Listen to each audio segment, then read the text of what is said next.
और ऐसी ही हस्तियों और उनके लव स्टोरी के बारे में आपको बताते हैं जो अपने जीवन साथी के साथ राजनीति में कदम ताल करते हैं।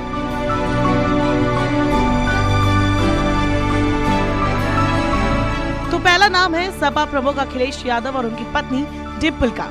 इनकी लव स्टोरी तब शुरू हुई थी जब अखिलेश 21 साल के और डिम्पल सिर्फ 17 साल की थी। दोनों की मुलाकात एक दोस्त के घर पर हुई थी।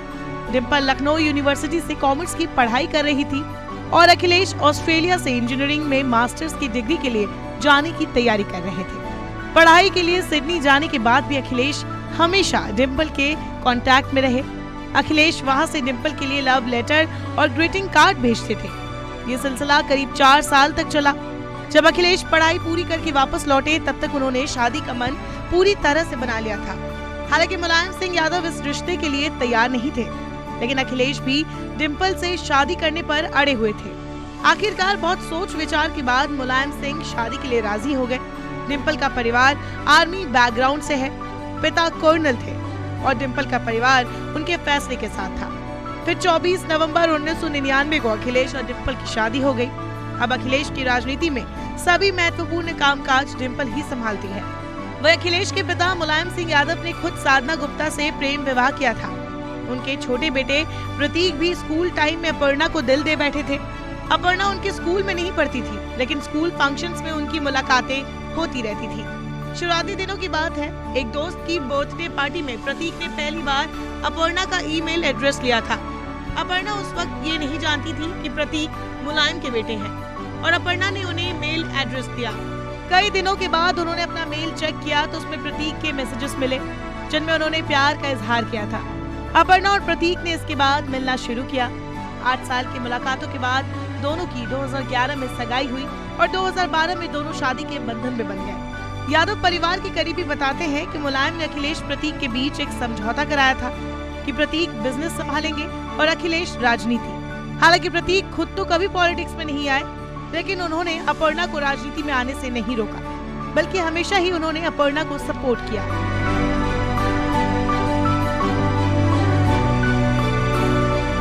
चलिए तो अब बात करते हैं प्रियंका गांधी और रॉबर्ट वाड्रा की। देश के सबसे बड़े सियासी घराने की बेटी प्रियंका और रॉबर्ट वाड्रा की लव स्टोरी भी बेहद दिलचस्प है। ब्रिटिश स्कूल में पढ़ाई के दौरान रॉबर्ट को लगता था कि प्रियंका उनमें दिलचस्पी रखती है। दोनों के बीच बातचीत होने लगी और प्रियंका की सादगी पर रॉबर्ट का दिल आ गया। प्रियंका ने एक इंटरव्यू में बताया था कि जब वो रॉबर्ट से पहली बार मिली थी तो सिर्फ 13 साल की थी।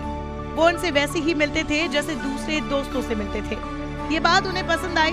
वैसे रॉबर्ट एक बिजनेसमैन फैमिली से संबंध रखते थे, तो उन्हें लेकर परिवार को रॉबर्ट के लिए राजी कर लिया।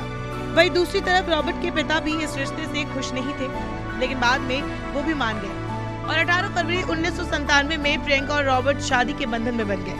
कहा जाता है कि प्रियंका को राजनीति में लाने वाले रॉबर्ट वाड्रा ही है।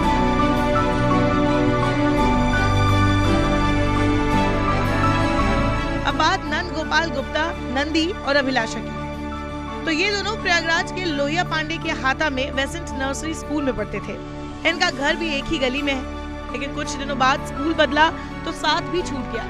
लेकिन कई सालों बाद इनकी मुलाकात मेहर देवी मंदिर सतना में हो गई। यहाँ दोनों ने एक दूसरे से प्यार का इजहार किया, लेकिन अभिलाषा के परिवार को ये रिश्ता मंजूर नहीं था। ये वो दौर था जब नंदी की आर्थिक स्थिति अच्छी नहीं थी। नंदी ने दूध वाले से लेकर घर की नौकरानी तक से लेटर भिजवाए। इसके बाद अभिलाषा के पिता ने उन्हें जबलपुर भेज दिया, जिसके बाद नंदी भी जबलपुर पहुंच गए और जबलपुर कॉफी हाउस में किसी तरह मजिस्ट्रेट को बुलाकर कोर्ट मैरिज की। इस दौरान अभिलाषा के पिता ने उन्हें इलाहाबाद, जो कि अब प्रयागराज हो गया, वापस बुलाकर उनकी दूसरी जगह शादी की तैयारी करने लगे। इसी बीच अभिलाषा अपने पेरेंट्स को बिना बताए घर से निकल आई और नंदी के साथ कार से विंध्याचल मंदिर पहुंची। यहाँ पर दोनों ने मां विंध्यवासिनी के दर्शन किए, फिर नागपुर रवाना हो गए। वहाँ नंदी अपने एक दोस्त के पास रहने चले गए। इस बीच अभिलाषा की फैमिली को भी कन्विंस कर लिया और इलाहाबाद लौटे तो रीति रिवाज से शादी हुई। आज नंदी के व्यवसाय और राजनीतिक जीवन में अभिलाषा का सपोर्ट रहता है। अभिलाषा खुद भी महापौर है, वो उन्हें चुनाव लड़ने में भी मदद करती है।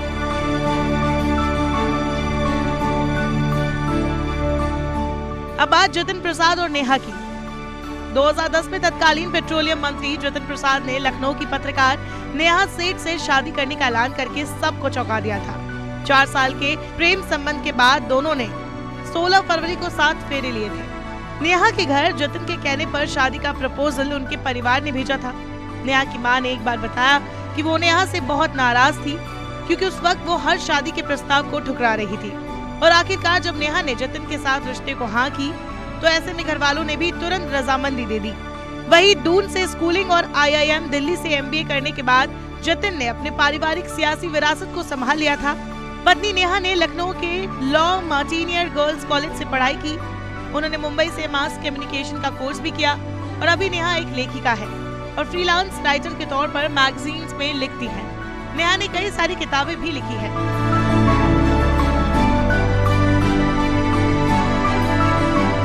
तो चलिए अब बात कर लेते हैं मोहसिन रजा और फौजिया की। तो यूपी के कैबिनेट मंत्री मोहसिन रजा क्रिकेटर से पॉलिटिशियन बने थे। उनकी लव स्टोरी में स्ट्रगल भी अलग ही तरह का रहा। मोहसिन शिया है और फौजिया सुन्नी है। इस डिफरेंस के बावजूद इन्होंने अपनी लव स्टोरी को सक्सेसफुल बनाया। मोहसिन और फौजिया की मुलाकात 1999 में लखनऊ में एक फैमिली फंक्शन के दौरान हुई थी। दोनों की फैमिली एक दूसरे को पहले से जानती थी। फौजिया ने अलीगढ़ मुस्लिम यूनिवर्सिटी से MBA किया था। उसके बाद वो UAE के शारजाह में एक कंपनी में जॉब करने लगी। ऐसे में मोहसिन घर वालों से झूठ बोलकर कभी टूर्नामेंट के बहाने तो कभी बिना बताए भी शारजाह उनसे मिलने जाते थे। फौजिया के घर वालों को मोहसिन के शिया होने पर ऐतराज था। हालांकि मोहसिन की कोशिशों के बाद किसी तरह मामला फाइनल हो गया। 2 साल के अफेयर के बाद उन्होंने शिया और सुन्नी दोनों रीति रिवाजों से निकाह किया, जिसमें से एक निकाह उन्होंने शारजाह में किया था।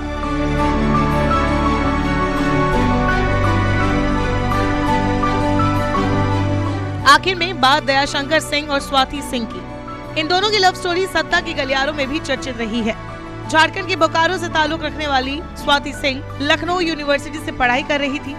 दयाशंकर ABVP के साथ छात्र राजनीति में बहुत ज्यादा सक्रिय थे। उनके भाषण सुनने के लिए छात्रों की भीड़ जुटती थी। बताते हैं कि स्वाति को दयाशंकर के बोलने का तरीका बेहद पसंद था। उनकी प्रेम कहानी बहुत जल्द कैंपस में फैल गई। स्वाति खुद भी छात्र जीवन से राजनीति में सक्रिय रही थी। इस बीच दोनों के परिवारों की रजामंदी हुई तो स्वाति और दयाशंकर ने 18 मई 2001 में शादी कर ली। हालांकि यूपी चुनाव में टिकट को लेकर पति पत्नी के बीच तकरार की खबरें भी थी, क्योंकि दोनों एक ही बीजेपी से टिकट की मांग कर रहे थे।